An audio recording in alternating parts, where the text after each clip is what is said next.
The Indiana Pacers defeated the New York Knicks 125 to 108 to clinch their second appearance in NBA history to the NBA Finals. This was the second time in 25 years that the Pacers has gotten to the finals, so it's been a long time. The last time the Pacers got to the finals, I was in high school, so that shows you how long ago this was. And the huge reason why the Pacers were able to win this game was because of Pascal Siakam. Who would have ever thought last year that when the Pacers made the trade for Siakam that he would be part of a huge run to get them back to the NBA Finals? I thought at the time it was a good trade, but I never foresaw that they would be able to get to the finals with Pascal Siakam. I never thought that in the best projection of that trade that he would lead them to the NBA Finals, but he did in this series. He was the best player in this series for the Pacers. I know some could argue Halliburton, but this guy had the big games when they really needed the big games. He came through. He was huge. In this game, he had 31 points on 10 of 18 shooting, 3 for 5 from 3. So shot 60% from 3, which is ridiculously high. 5 rebounds, 3 assists, 1 steal, 3 blocks. What's interesting to me about Siakam is that whenever he's hitting his jump shots, he looks like a superstar. He's not good at hitting them consistently, but whenever he's able to hit them, it's like he's unstoppable. He'll go through these stretches where he cannot be guarded. So it's always kind of interesting to see that dynamic play out with him. I've seen that throughout his career, at least the last few years, that if his jumper is falling, then you know you're in trouble. And I remember at the start of the game, I think he hit a few threes to start off the game. So you knew he was going to have a great game, and he did. Tyrese Halliburton also had a great game, 21 points on 9 of 17 shooting, 2 of 5 from 3, 6 rebounds, 13 assists, 3 steals, 1 block. The only negative thing you can say about Tyrese is that he had 4 turnovers. That's the only bad thing you could say. And, excuse me, the Pacers as a whole, they shot 54% from the field and 51% from 3.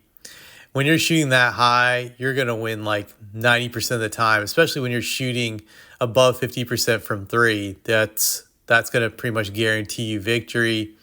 I said this throughout the series that for the Knicks to win against the Pacers, they needed to defend the three-point line. They had to limit their turnovers, and they had to be able to defend transition points and control the pace of the game. They failed at all these aspects tonight. They had 17 turnovers. They couldn't defend the three-point line, and they also got killed by the transition buckets. They were just not able to come through in that regard. So they were, piss poor at those things, and it really cost them this game. And in the series, it was their demise, that they just were not able to win these keys to the game. And that's why they're going to be going to Cancun. It has to be very disappointing for Knicks fans because there were high hopes after defeating the Celtics that they would at least get to the NBA Finals, but they weren't able to do this. Would I say this season is a failure for the Knicks? I wouldn't say so, because they overachieved more so than most people thought they would have this year. They got to the conference finals, which was an improvement from last year, in which they lost the second round, ironically, to these Pacers.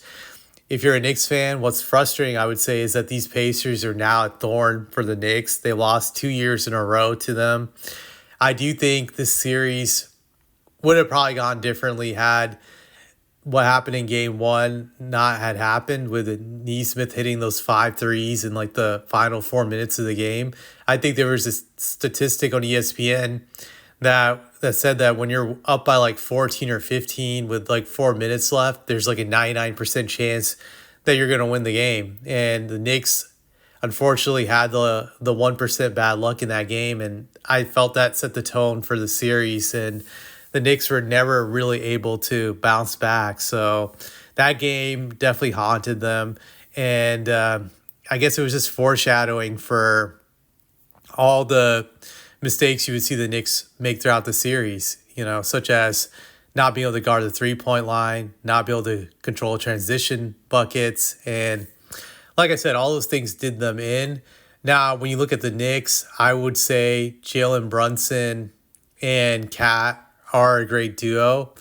They tied a record the other night, I remember seeing on Inside the NBA, in which they were the third duo to score 20 or more points together in 5 straight games in the conference finals. The last duo to do that was Kobe Shaq in 2002, and before then it was Jerry West and Elgin Baylor during the 60s.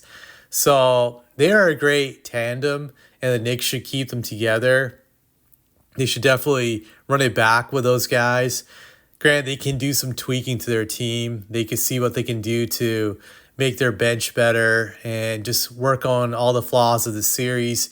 I would say the Knicks need to get a legit backup point guard. They lack that whenever Brunson leaves the game. They need another legit playmaker. So they should try to look for that during the offseason if they can, see if they can make some moves.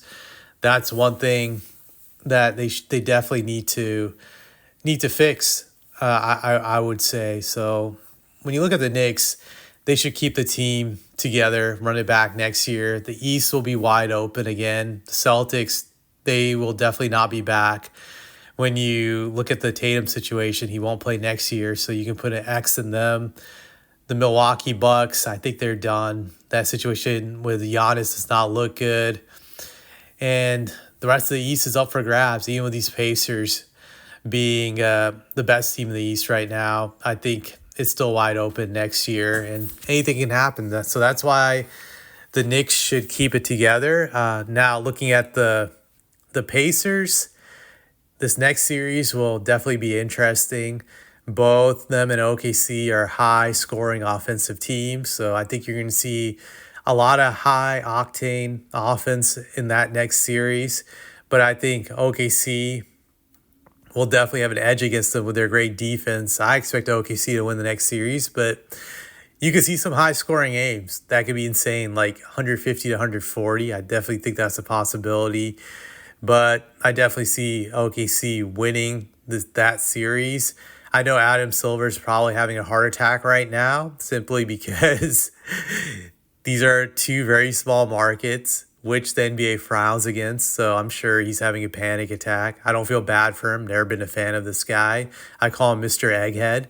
I have to say, though, I'm neutral in this. I'm not a fan of either Pacers or the Knicks. I'm a Spurs fan. But I'm neutral in this when I make this joke that I'm really going to enjoy the misery Stephen A. and ESPN has having to go to Indiana and OKC, two small, tiny markets that are boring, dull, and there's just nothing to do there. I can just see Stephen A. just being depressed that he won't get to go partying with the celebrities and going to the nightclubs like he likes to do in these big markets.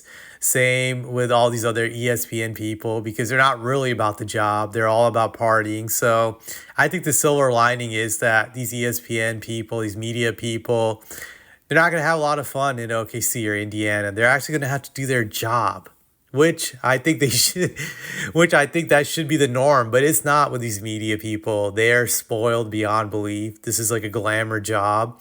So this is like one of the few times these clowns are actually going to have to work for their checks. And I do enjoy that. I do enjoy the misery they're going to suffer in these two boring, dull places. So have fun, Stephen A. I hope you enjoy it down there.